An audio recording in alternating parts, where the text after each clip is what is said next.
accessed the podcast of OA. Located deep within Sector 14845 and powered by the Emerald Light of Will, the podcast of OA is your guide to the Green Lantern universe. Hosted by Lantern Myron Rumsey, the podcast of OA begins now. Hey, Green Lantern fans, this is Myron Rumsey, and you're joining us for Podcast of OA episode number 216. In this episode, Phil and I are going to talk about our top 5 female characters from across the Lanternverse. Phil, my friend, how is life treating you? Excellent, buddy. I'm off for the next few days, and then I work for the next couple days, and then I'm off for 5. So, yeah. Wow. Good stuff. Halloween's coming. I love fall. The weather finally changed. Upstate New York, the colors of the leaves are just gorgeous this year. Oh, I can only imagine. We haven't had a lot of rain around this area, so the colors are nice, but they could have been a lot better if it had rain. We haven't had any rain in October. Wow. Yeah, drought. Huh. Well, we've got an interesting episode. Last episode we did our top 5 favorite villains, and now we're going to count down our top 5 female characters from across the multiverse that are obviously Green Lantern related. So that's going to be a lot of fun. Yeah, it is. It is, and we got the fans' choice out there too, so it's going to be fun to talk about their picks. Yeah, we did something different. I did a poll on both Twitter and Facebook and combined the results together to see what fans voted as their top 5 favorite female characters. It was a little trickier to do on Twitter because Twitter only lets you put 4 people in a poll. So I let people write in, but I think having 4 names in a poll skews things in their favor because they're right there to click on. Right. So the results are not too terribly surprising, but we'll get to that when we get to it. Not a lot of Green Lantern news. We still have not got any solicitations for a Green Lantern book, and the only thing that really has happened recently is the last issue of Flashpoint Beyond just came out, and there are 13 new characters that that Jeff Johns teased, and one of them is a Golden Age Red Lantern. I didn't read that. I haven't been keeping up with it because it's so Batman centric, Yeah, I've been following it because the story's kind of interesting. But this last finale is interesting. It's created a bunch of, like I said, 13 new characters, and it looks like this is going to tie into the Jeff Johns Golden Age stuff and his reboot of JSA. So it'll be interesting. I don't know if this is setting them up for 13 villains, because they're all seemingly villainous characters, although there's a Golden Age Aquaman character mentioned there too. So it's a hodgepodge of different kinds of characters. I'm kind of excited. Some of them look interesting. There's not really a lot of information yet, so I'm interested to find out who the Red Lantern from the Golden Age is. It's interesting because it kind of breaks, well, I shouldn't say kinda, it breaks continuity. Okay. I might have to read those because I kind of dropped it and I was like, I was kind of ticked at it, and then I wasn't interested in it, but maybe I should go back to it. I'm interested in seeing what Johns does, because we've all along been under the impression that Atrocitus was the first Red Lantern. So is this a time travel thing? So has somebody gone back in time and become the Golden Age Red Lantern before Red Lanterns really exist? It's piqued my curiosity. All right, I might have to get caught up on it. And there really wasn't, like I said, there really wasn't a whole lot there other than a name drop. But we'll see. That was the finale of that event. It was a 6-issue event, and that was the last issue. So we'll see where it all goes. But we'll be following that one. As is the saying, see where it goes. That's right. All right, my friend. Well, we've got an interesting episode to do, and you have a Know Your Core segment to do. So why don't we take a quick pause, and you can go over whatever Lantern's going to get the highlight this episode, and then we'll be back. Hello, fellow Lanterns. Welcome back to another segment of the Know Your Core. And this week, we have a female-centric Lantern. Goes by the name of Cary Wren. Cary Wren only made a couple of appearances. She is in charge of Sector 2814. She is first seen when Green Lantern Kyle Rayner accidentally ends up in the 31st century. She is the first person he sees right before he is mobbed by a crowd and carted off to jail. She's apparently homeless, much like he was when he first got the ring. Once the ring is forcibly removed from Kyle, Ganthet calls it back to him, and in a scene reminiscent of Kyle getting the ring, Ganthet presents the ring to her in the alley. Once she puts it on, she is transformed into Green Lantern in the classic costume. She then does battle with the fake Green Lantern Corps alongside excess of the Legion and rescues Kyle. She is instrumental in shutting down their power source until Kyle takes the ring back. She is next seen in a museum with excess, returning a stolen piece of art that, unknown to her, Kyle was made by him in the 20th century and has become one of the most highly rated pieces in history. And there you go, fellow Owens, the short-lived reign of Cary Wren, Green Lantern of Space Sector 2814.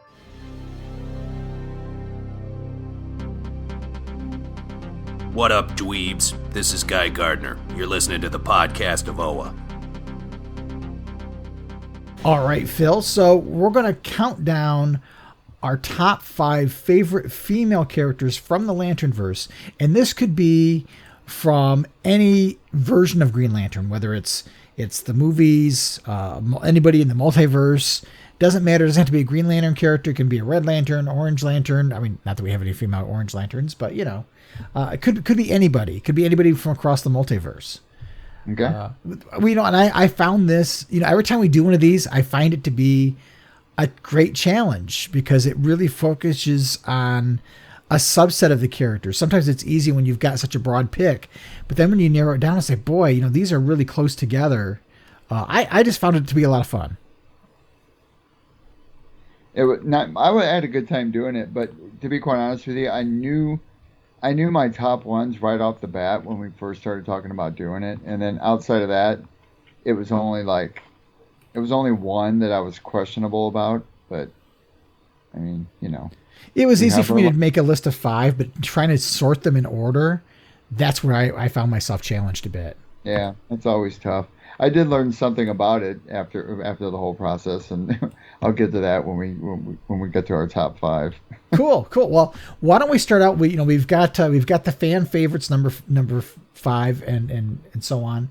Why don't you start out with your number 5, and then I'll do my number 5, and then we'll do the fan favorite. All right. Well, my number 5 is Bleez. Love her. Just a great Red Lantern. I think she's really, really. I think she's a contrast character because she has a tendency to have a good side to her, but she's very, very, very sinister and evil, and I just love the way she looks, and I think she's a powerful, powerful, powerful Lantern.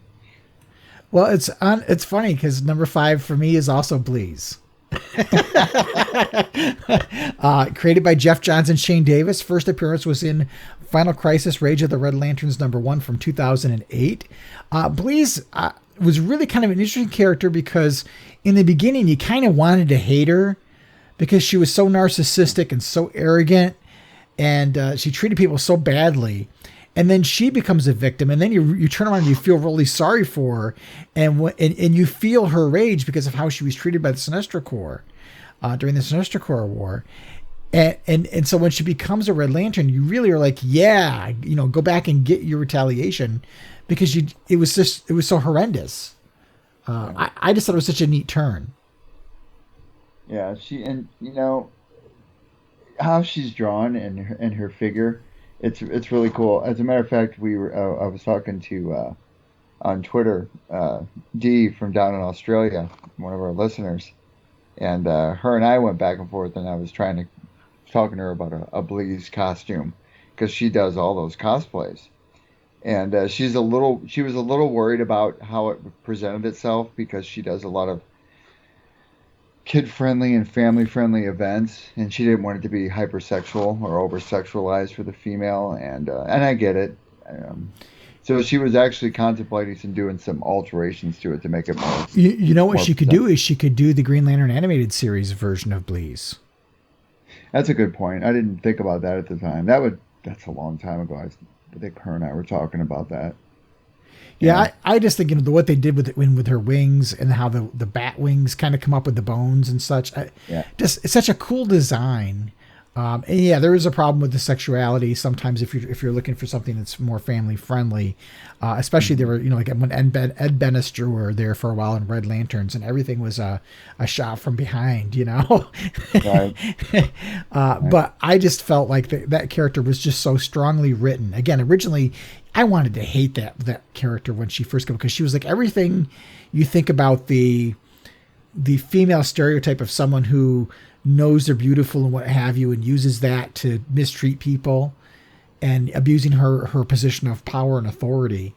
And then you see what happens to her, and at first you're like, yeah, you're getting your comeuppance, but then you feel sorry for her. It was such a great dramatic story. So I thought it was really cool. Well, and a lot of those Red Lanterns are tragic characters to begin with. I mean, most of them are. I mean, besides, well, even Atrocitus is a tragic character to begin with. I mean, most villains usually have some kind of tragedy in their life. I mean, it's just a representative of their nature. Yeah. Oh, yeah, exactly. Right. So the fan favorite number 5 is Aricia. Now, Aricia was created by Len Wein and Mike Barr and Joe Staton. First appearance for her was in Tales of the Green Lantern Corps number 1 from 1981. And, Aricia's had some trouble in how she was presented. Originally she was kind of the puppy love hero worship of Hal Jordan. And then Steve Englehart had her age up, using her willpower to physically advance her age to match her age due to the way her planet works. Time works differently there. And she was actually supposedly much older than how she looked. And, I get it's problematic. That's for sure. But I felt like Johns did a good way of kind of avoiding it and kind of patch things over. But I did always kind of like Hal with her in theory and concept, because I always felt like, well, if it was me and I'm going to get exposed to all these different aliens and so on, the exotic female aliens would be, to me, a draw.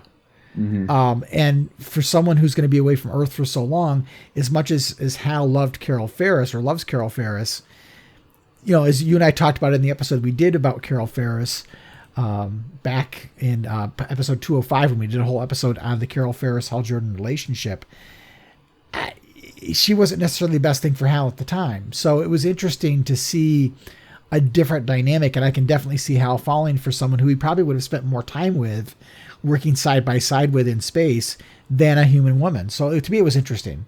Her costume's a little bit, sexualized again. I think that's a common thing we'll see. But I just felt that her story, her father and her grandfathers, being a long family line of Green Lanterns, what I liked about her story was that whole living up to expectations. Right. I got you. Thought that was cool. Yep. So what's your number 4? Number 4 is the classic Saranac Natu.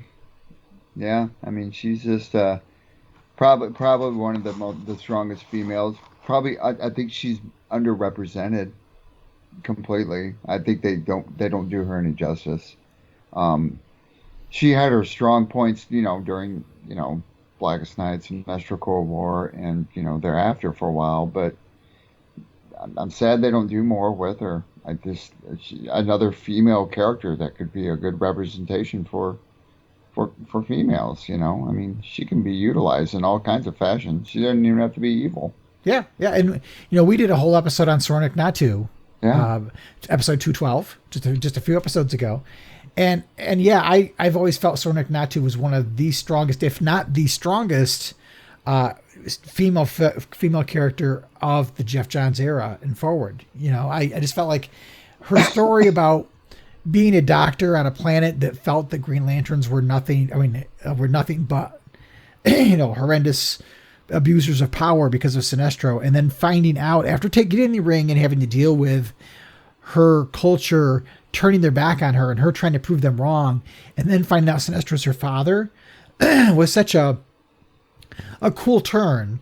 And then seeing the dynamic with her and Kyle, I don't know. I just think she's such a strong character and a strong female character, and that she was no shrinking violet. She was a very strong person before she got the power ring. And then when she got the power ring, it just took her to places that I don't know. I think she's such a great character. Well, and not to minimize the Star Wars comparison, but I mean, it's much like Luke finding out Vader's his father. I mean, It's not to that magnitude, granted, and of course, I'm sure I'm going to get some slander from some fans out there. At the same time, it has the same kind of magnitude with her and Sinestro, and I feel like I feel like her relationship with her father, thereafter finding out, to me, still hasn't been fully explored in many different ways, which is a lot of story potential for both of them. Oh yeah, I I agree think there's a 100%. lot of unresolved things. I mean, when's the last time you've read about a heart to heart between Sinestro and Sir Natu? I mean, have they Yeah. ever had one? I always like the dynamic between Chornik Natu and Lyssa Drak. Oh yeah, that's classic, right? Yeah, yeah. My number 4 was Aricia, who we just talked about as the fan favorite number 5. So not a whole lot more to say that we didn't already say. I just think she's such a great classic Green Lantern female character that has, again, a lot of potential unexplored. And again, underrepresented. They don't use her. Nope. Number 4 from the fan favorites. The fan favorites line right up with you, Phil. Sornik Natu. Yeah.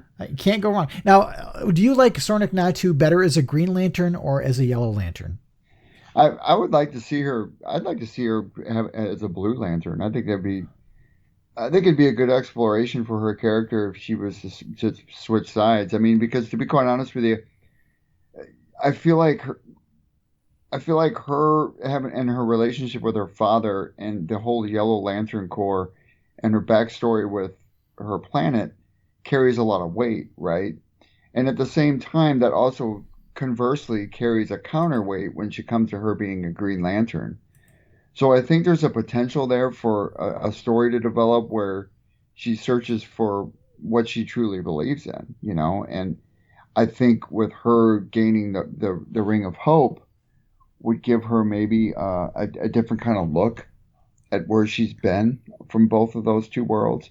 I mean, you're talking about being raised from two different philosophies in life. I mean, that's not an easy thing to navigate, and there's so much there that can be written. I think in my head, I was thinking of taking her in a bit of a darker place of her rage and anger at Kyle over what happened with their son from the future, and then losing control of the Sinestro Corps, making her go red. I mean, that would be cool too. I mean, imagine what the outfit would look like. I mean, it's cool enough as it is when she's a Yellow Lantern, let alone a green.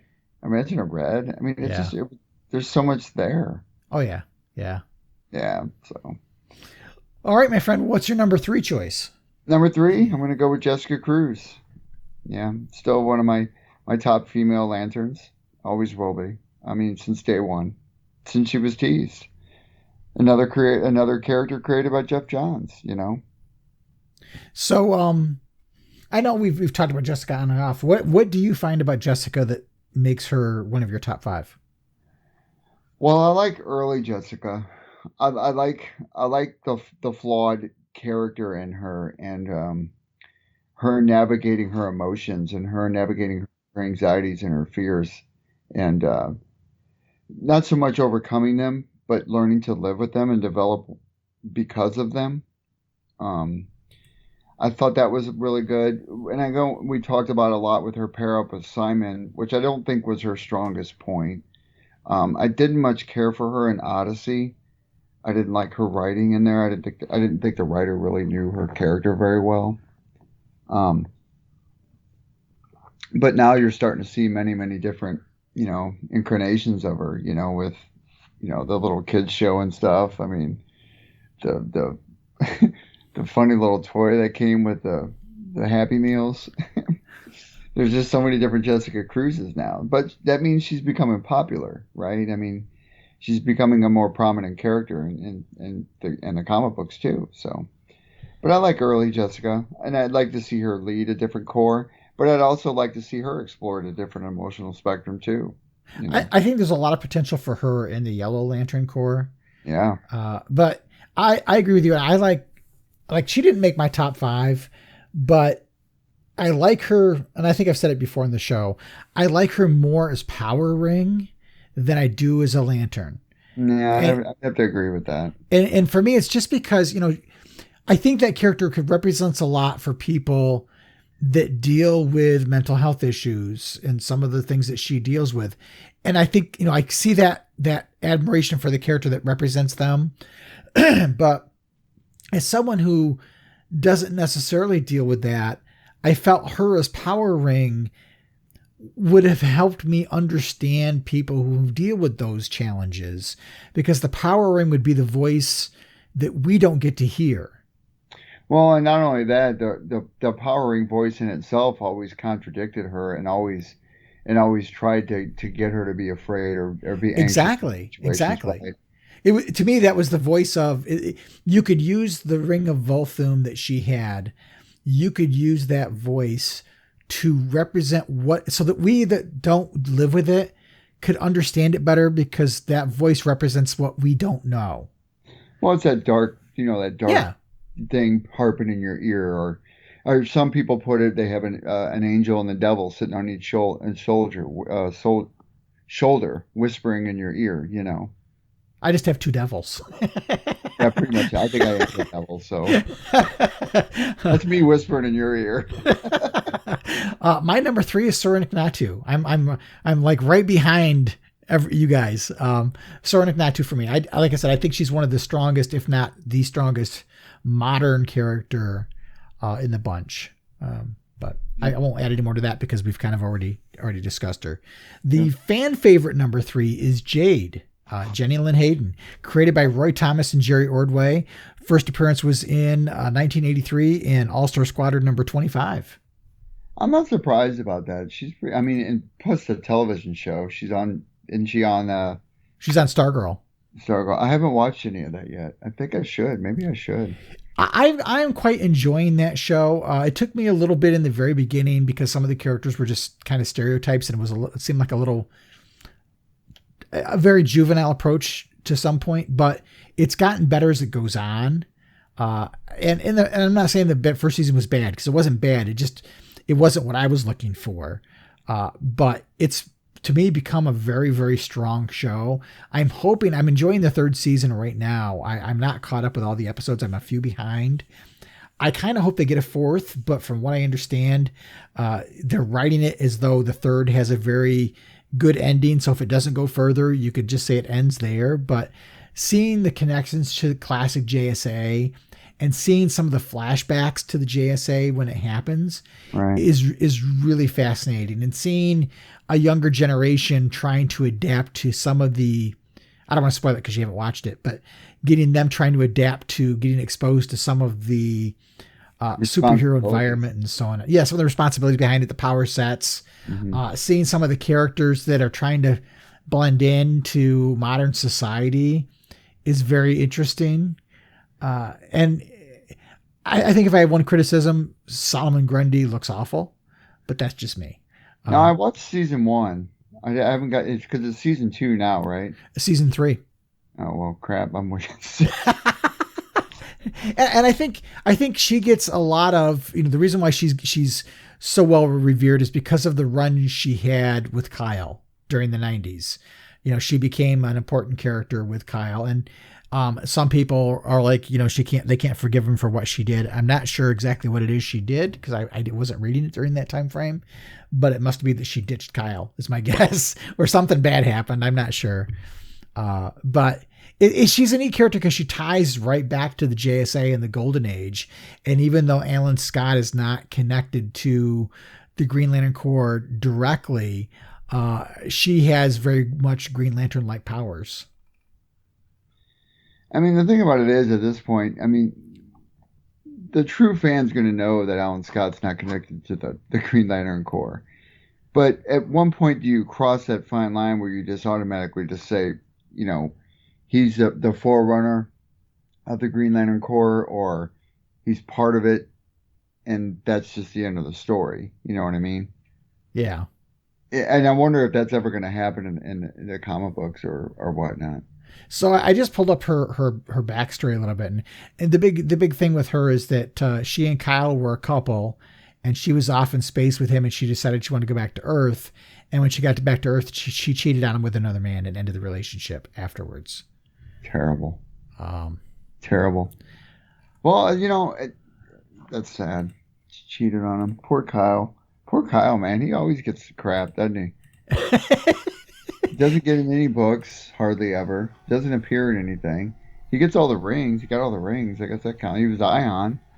He got Hal's leftovers. I mean, gosh, I do understand what the Kyle Rayner community feels, though. Oh yeah, I was a fan of him. I liked him, and I miss seeing him. But I miss seeing a lot of things. that's true. I miss seeing a Lantern book that I can actually read. So who's your number 2? Number 2 is Carol Ferris. Yes. Wow, that's a shocker. Yeah, I've always liked her, and I like her as Star Sapphire. I really enjoy her in that role. I think she's strong, but especially in the animated series, I thought she was fantastic in that. Yeah, she was really good in that. Yeah, just fantastic. But again, another underutilized character. I mean, the list goes on and on for characters that are just not utilized at all. And I'm unfortunate to say they could, on from the writers. It's sad that they don't include these people. Well, and again, if you go back to when we talked about Carol Ferris in episode 205, and we did that character study, she was kind of written all over the place. I mean, in the beginning, she was just about, it turned Showcase 22 through 24 almost into a romance book, because a lot of the underwriting subplot was her trying to hook up with Green Lantern and trying to find a husband. And she was this person who was kind of had a relationship with Hal, and then Green Lantern shows up, and he's just written as a very fickle, stereotypical 1950s character, and over time has changed and evolved, but sometimes not for the better. I think the whole thing they did with her and Kyle was really a mess. It was a debacle as far as I'm concerned, but Carol Ferris is also my number 2. There you go. John Broome Gilkane creation, first appearance right from the very beginning, 1959 Showcase number 22. You and I, we did that whole episode where we talked about Carol, and I do think that she is Hal's best destiny, I guess is the one way to look at it. I think this is a character that really needs to get a kind of a fresh take given to her. Well, if you could write a book about her being part of the Star Sapphire group and being a CEO of Ferris Aircraft, and the secondary character can be Hal Jordan being your test pilot, but the focus wouldn't be on him. The focus would be on her and her abilities, and juggling 2 lives of being the CEO of Ferris Air and being a Star Sapphire. Yeah, I also always thought it was a little hypocritical. Once she got the power ring, she did exactly what Hal did when he got his power ring, and it kind of abandoned Earth and shirked her responsibilities. And she gave him so much crap for it. And then she gets the ring, and suddenly it's a whole nother, it's a whole nother thing. I would love to have seen an issue where the two of them are having a conversation and trying to work through their history and their baggage, and for him to call her on the carpet for that, for all the garbage, all those years that she gave him about putting being a Green Lantern first over her. And then she does the exact same thing and it's suddenly okay. I think would have been kind of interesting, but sure. It's been one of those things where she's always, her relationship with Hal is, I think they are each other's true love, but that other things get in the way of it becoming a reality. It's one of those things where the wanting is better than the having. Well, and I've also attributed to the fact that it's never a good time for them, but at the same time, they have a strong enough pull to one another where it's never ever going to be a good time. You might as well, you should just. Or get off the pot. I think it's a case of they're not in tune with each other. They're not in sync. They're both in different places. And when one is ready to be serious, the other one isn't, but the attraction is so strong, it pulls them together. And because they're not both in the same place mentally at the same time, it doesn't work out.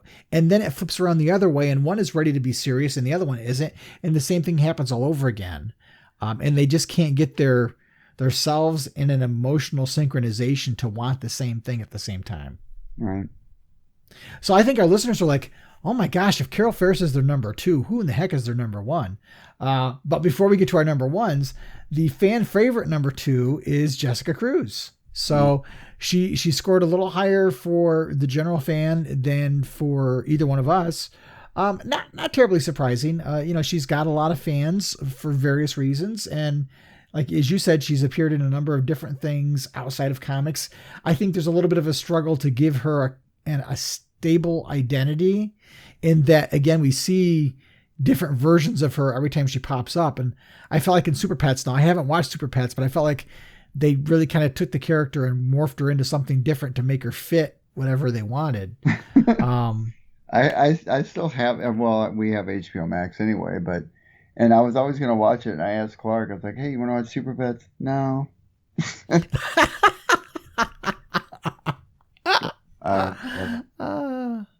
But I need to watch it though, because I have yet to see it. Yeah, I've got HBO Max myself. I just haven't sat down to watch it. I like Crypto, but I really don't want to deal with the Bat Dog. I know. I'm the same way. All right. Well, we're down to our number 1s.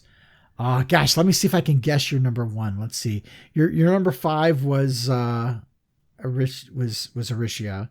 No, my number 5 was Bleez. Oh, Bleez. That's right. Bleez. And you had Sornik Natu, you had Carol Ferris, and you had Jessica Cruz. Gosh, that's tricky. I don't think you would pick Aricia as your number 1. I'm going to guess Iolande. Nope. Who's your number 1? Lissa Drax. Oh, yeah. Okay. I get it. Yeah. Yeah. Always been a fan of her. Love her, adore her. I always felt like she's been Sinestro's, just that voice in his ear. And I think she's the one person that does have a bit of control over him in some fashion. It's just never been exploited. Yeah, I agree. I think she can manipulate him in some ways. Yeah. Use him to her bidding. Yeah. And I like how she's keeper of the Book of the Black. That's just awesome. Everything and all she's been written about. She's got a good backstory too. So I'm not even sure when her first appearance was. Hold on. I don't. She was created by Johns and Gibbons. Oh, we didn't. When we talked about Jessica Cruz, we didn't talk about her first appearance and such. She first appeared in Justice League Volume 2, number 30. And it was co-created by Jeff Johns, Ethan Van Sciver, and Ivan Rice. And there's always some controversy over who created her visually. Ivan Rice drew her first appearance, but everything that I have read and the research I've done and what I've seen online is that Jeff Johns asked Ethan Van Sciver to design Jessica Cruz, and the intent was for him to draw the first issue, but then he couldn't do it, and so Ivan Rice stepped in. So Ivan Rice, while he drew her first appearance, didn't design her look. I'm actually surprised her first appearance wasn't attributed to Forever Evil. Isn't that when she was introduced? It might have been. It might have been. Everything I saw pointed to the Justice League issue. Remember when they did that promo slot and had that silhouette? Yeah. Of the Lantern. Okay, I'm probably wrong. I usually am. So did you find what you were looking for on Lissa Drax? Yeah, first appearance, Green Lantern Volume 4, number 18, May of 2007. Created by Johns and Gibbons. Johns and Gibbons, yep. Yeah, such a neat character. Her designer always reminds me of Vampirella. Yeah. And I think Dee down in Australia would make a cool costume, especially on Halloween. So if you're listening, Dar, there you go. Do that one for me for Halloween next year. That'd be awesome. So you got any guesses as to who my number 1 is? Fatality. Nope. It's funny because Fatality didn't come up in the top 5 for anybody. I always liked her though, but yeah, and I liked Iolande, and there's been some really good characters. Iolande just missed my top 5, but number 1 for me is Aya from Green Lantern the Animated Series. Oh, I didn't really. Well, I mean, I could see that. I know why you would do that. Created by Jim Krieg, Giancarlo Volpe, and Ernie Altbacher. First appeared in the very first episode of Green Lantern, the animated series. What I liked about the Aya character was the evolution of the character. Starts out, everybody's thinking she's just a simple robot, essentially, an android. Wonderful. And then you come to find out that she's actually got a sliver of ion in her, and her wanting to consider herself a Green Lantern right from the very beginning and trying to learn about it. She kind of became the window for the young audience who was discovering the Green Lantern mythology, and she was kind of the gateway because she didn't know. And so you kind of went along with her, and then you see her evolving and, eventually putting herself in jeopardy to do a mission for the crew, and then, slowly falling in love with Razor, and then feeling that love was not returned when she went through everything she went through, when she got air quote destroyed and came back when she was using spare parts and didn't look like herself again. And Razor kind of turned his back on her a little bit, and then her merging with the Manhunters and kind of becoming the queen of the Manhunters, and then ultimately sacrificing herself was such a complete story. Yet there's still so much that could be done with her. I always thought it was unique that they that her creativeness was attributed to artificial intelligence, and I always thought that was a different kind of design when it came to a Green Lantern. Yeah, and it was, I don't know, I just felt the character was done so well. And a lot of it, I think, is the way the character was acted out. Gray Delisle did the voice of Aya for the animated series. In fact, it's her voice that opens up every episode of our show. I just felt like it was just, I don't know, that whole series was such a good, complete set of adventures. I'd like to see it revisited, but at the same time, I wouldn't want to see it revisited because I'm afraid of what would happen to it to tarnish how good it was. Well, and you always think about those things, and I've always attributed things to being a product of their time, right? And that's usually the case when it comes to certain, like Samurai Jack was a product of its time, and you fast forward, decades later, and this is where I have an issue when people get stuck in trying to bring things back from the past, and all these remakes start happening, and it's like, I just saw the Christmas Story 2 trailer that just came out, and it's like, I don't know, some things with, I'm 49. There's just some things that just need to be left alone, and they're good for where they are. And unfortunately, when you start to remake it, it's a different kind of audience years later. It's a different kind of genre. It's a different kind of atmosphere entirely. It's that old you can't go home again. Yeah. So, but I think with the animated series, the Green Lantern animated series, while I think it would be different, I still think it would stay true to what the original one was, especially if you bring back the same creators and writers. Yeah. I think when we saw Razor show up during Young Justice, there was that sudden we want to see what happens to their story. We want to see Razor find her and bring her back. And I think we all want to see that story. I had hoped that, now that Jim Krieg, who was one of the co-producers of the animated series, he's really a big wig at Warner Brothers Animation these days. I was hoping that we would maybe get a Green Lantern animated series sequel as a direct-to-DVD, direct-to-video animated feature. And it may not be CGI because it might not be easy to be done, but you can still do a 2D animation. It would look okay. Sure. I was hoping, but I don't think we're going to see that happen, unfortunately.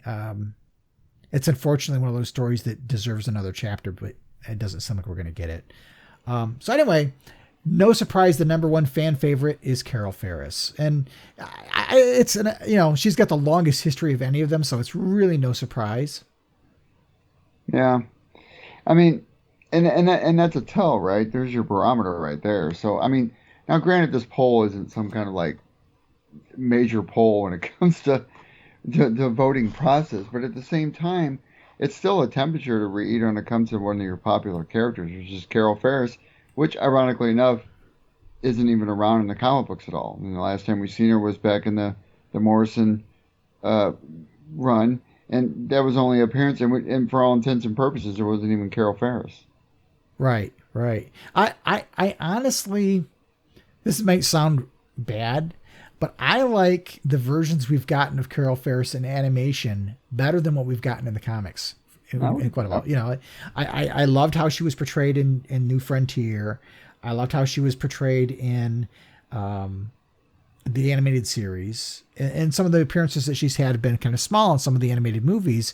But even then, I thought the character was taken care of very well. Mm-hmm. I agree. And unfortunately, a backseat character. I mean, I liken her in the same categories as Mira, Lois Lane. You know, I mean, she's up there with all those other icons. Yeah. She may not be as popular as Lois Lane and Mira now, but she still deserves her right to be up there included with them. I always thought it would be interesting to maybe have a Hal and Carol team up book that was, you know, more purely science fiction, where they're not on Earth and they're dealing with things in space, and it gives the two characters a chance to breathe, where they don't have all the baggage from Earth to weigh them down and all the past history, and it allows them to explore their differences in their characters and be together and work as a team. Maybe that wouldn't be interesting to a lot of people, but I always thought it would be interesting to be able to tell some science fiction stories where maybe they each have different points of view about how they're dealing with certain situations. Now, would you call it Hal and Carol a love story? Or would you call it Hal and Carol a story in the stars? I don't know. I'm not sure exactly what I would do with it. It's just one of those things that I keep thinking, boy, wouldn't it be neat if they did something with the two of these characters where they got to, you know, every time they've interacted with each other with their rings on, it's always been because there's some crisis. And wouldn't it be nice to just see them doing stuff on a regular basis? It might be interesting, but I'm probably wrong. Sounds like fanfic to me. Yeah, right.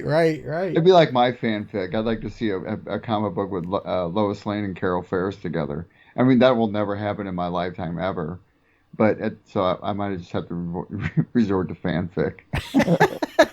You know, it'd be interesting to have at least maybe not an ongoing book, but a couple of stories that are all the love interests of different characters together, like, you know, sitting around a dinner table, sharing some of their experiences. It could be interesting.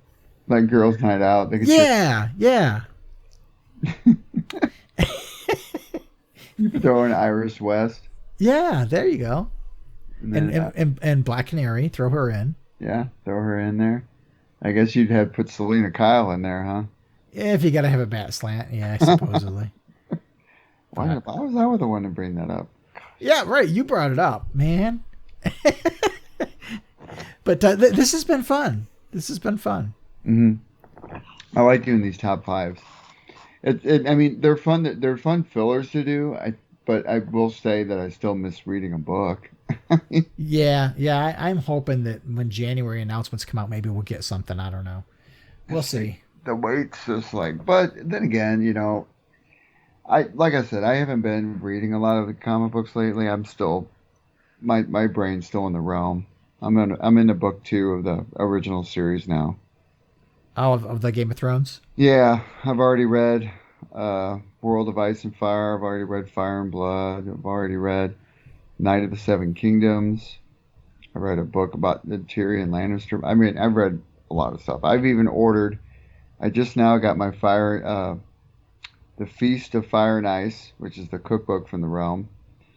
And then I ordered Lands of Fire and Ice, and it's a whole book. They got all fold-out maps of the regions. Awesome stuff. Oh, yeah, I'm geeking out big time. And, yeah, I'm almost done with book 2, so I'm getting ready to read book 3. All right, my friend. Well, my power ring is blinking. We've got some listener feedback, so let's take a quick pause, and when we come back, we'll get to what our listeners have to say. Prepare for a spine-tingling, nerve-shattering podcast featuring all your favorite monsters. You won't believe your ears when you listen to Monster Kid Radio. Hear your host, Derek M. Cook, and his ever-rotating stable of guests discuss your favorite classic and sometimes not-so-classic monster movies. Subscribe to Monster Kid Radio through iTunes or Stitcher, or visit monsterkidradio.net before the next weekly episode of Monster Kid Radio. Go through the archives for interviews with Sarah Karloff, Victoria Price, and Joel Hodgson. Listen to the discussions about movies like Creature from the Black Lagoon, Island of Terror, and King Kong. And don't forget convention coverage from Monster Bash and the H.P. Lovecraft Film Festival, Classic Monsters, Modern Talk, and the Head of Rondo Hatton.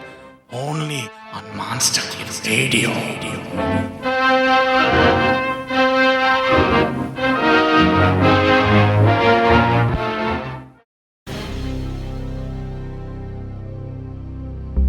This is Salak, Green Lantern of Sector 1418, and you are receiving the podcast of Oa. The podcast of Oa. Green Lantern's Myron and Phil. Our first message is from Mark, who has some thoughts about Green Lantern Jessica Cruz. I think Jessica is one of the most intriguing female characters in the Lanternverse. People can relate to her, and she has moments when she chooses to have fun with a situation and not stress out. Hey, Mark, thanks for reaching out and contacting us. As you can tell, Jessica Cruz is certainly a fan favorite. She was number 2 on the top 5 countdown and made Phil's top 5. So, yeah, people can relate to her and has her moments. Like I said, she's just not for me. Doesn't do it for me, but certainly does it for a lot of other people. So, I think she's an interesting character. I don't know what more to say beyond that. What about you, Phil? Well, it got me thinking about, the products of the characters, and Jessica has a certain following, right? And it's interesting that niche of following that she's created when she came along, much like Kyle Rayner did during his time. And same with Jon Stewart, and not only with Jon Stewart, but the niche created from the comic book version as opposed to the animated one, and we're all involved in that little niche, and you and I both are the Hal Jordan ones, but you and I are both a lot older in comparison to what fans that may listen to us. It'd be curious to know what the age group is of the fan base that we have. Not that we'd ever figure that out, but at the same time, it's curious to know where your likes are as opposed to what you grew up with being around. So. But yeah, Jessica's cool, and I think she's going to be a mainstay. I don't think she's going anywhere. I think Simon Baz will disappear into the ether at some point, but we could be so lucky. All right, Power Ring, why don't you go ahead and tell us what else we got? The next message is from Ken, who has accepted Phil's Game of Thrones challenge. Transmitting in 3, 2, 1. Hi, Myron and Phil. Challenge accepted. Green Lantern plus Game of Thrones. So this is a pretty wild comparison if I say so myself. It doesn't match perfectly, and I'm not super knowledgeable of the Game of Thrones mythos and universe, so let me know what you think. Tywin Lannister, Sinestro. Cersei Lannister, Saranic Nadu. Jaime Lannister, Erkillo. Tyrion Lannister, Guy Gardner. Joffrey Baratheon, Larfleeze. Ned Stark, Abin Sur. Robb Stark, Jon Stewart. Theon Greyjoy, Frank Leminski, Phantom Lantern Jon Snow, Hal Jordan. Sansa Stark, Yolandi. Arya Stark, Jessica Cruz. Bran Stark, Kyle Rayner. Daenerys, Arisia. Khal Drogo, Saddam Yat. Littlefinger, Hector Hammond. Ygritte, Carol Ferris. Ramsay Bolton, Black Hand. Jorah Mormont, Kilowog. Brienne of Tarth, Boudica. The Night King, Necron. Marjorie Tyrell, Jade. Olenna Tyrell, Alan Scott. Loras Tyrell, Obsidian.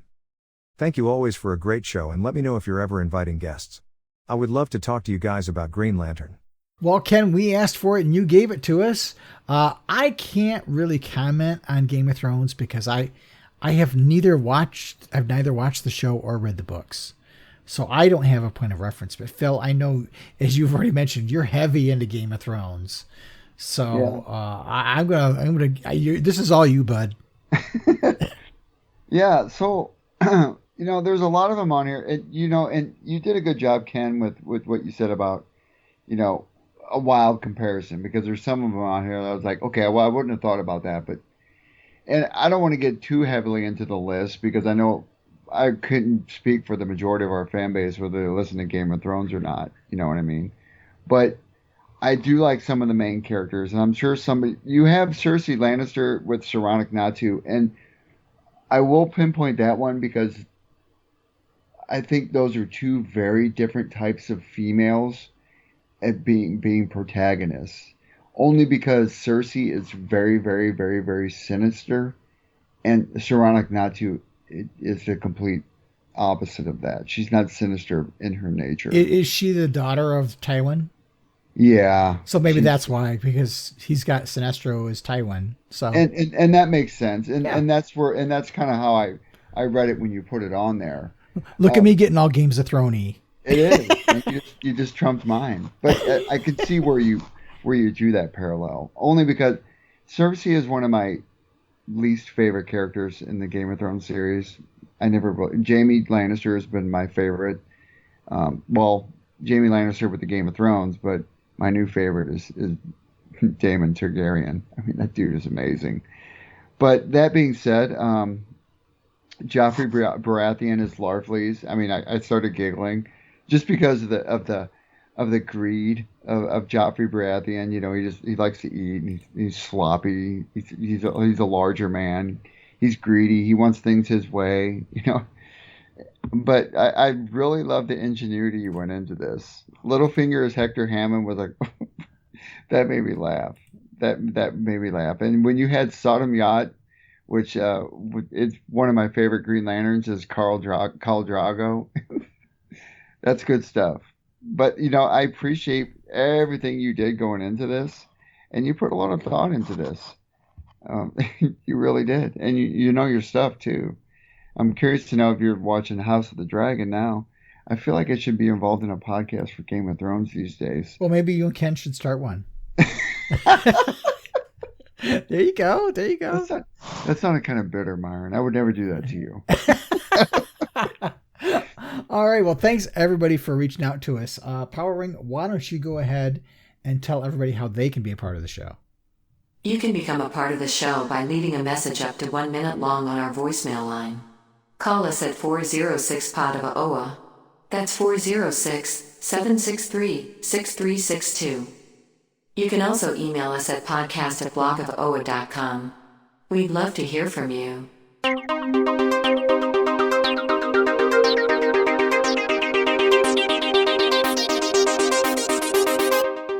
All right, welcome back. Well, sadly, not a lot of Lantern news, but cool Lantern information. Because another top 5 list we got to knock out, which means that we should probably do a theme and try to come up with some other top 5 lists for the next one. Yeah. Maybe we'll do our top 5 aliens, or we could do our top 5. Our top 5 non-Green Lantern lanterns. We could do that. Or other emotional spectrum. Yeah, we could do that. We'll have to think about it between now and then. Yeah, we could. All right. Well, my friend, as always, I enjoy spending the time talking with you and chatting Green Lantern and comics and just shooting the breeze. The free form ones with not talking about a book are kind of fun. Yeah. That we can just chat and stuff like that. That said, I still miss reading a book. Yeah, so it'll happen. If anybody at DC or WB is listening to this, you know, it'd be nice if we had a Green Lantern title to enjoy. I'm going to put my blue power ring on and say I'm hopeful that we're going to see at least one Green Lantern title next year. Brother Worth. I love me some Brother Worth. All right, friends. Well, we'll be back soon with another episode. We'll have to figure out what we're going to do for a topic. And until next time, keep that power ring charged, treat each other well, and make every day your brightest day. The Podcast of OA is the official podcast of the Blog of OA and a proud member of the Comics Podcast Network. Share your comments and questions by calling the show's voicemail line at 406-POD-OA. That's 406-763-6362. You can send your emails to podcast@blogofoa.com. You can also find the Blog of OA and the Podcast of OA on Twitter and Facebook. Green Lantern and other related characters are the copyrighted property of DC Comics Incorporated and are used without permission. The blog of OA and the podcast of OA are fan productions and do not claim any ownership over the Green Lantern or any other copyrighted properties.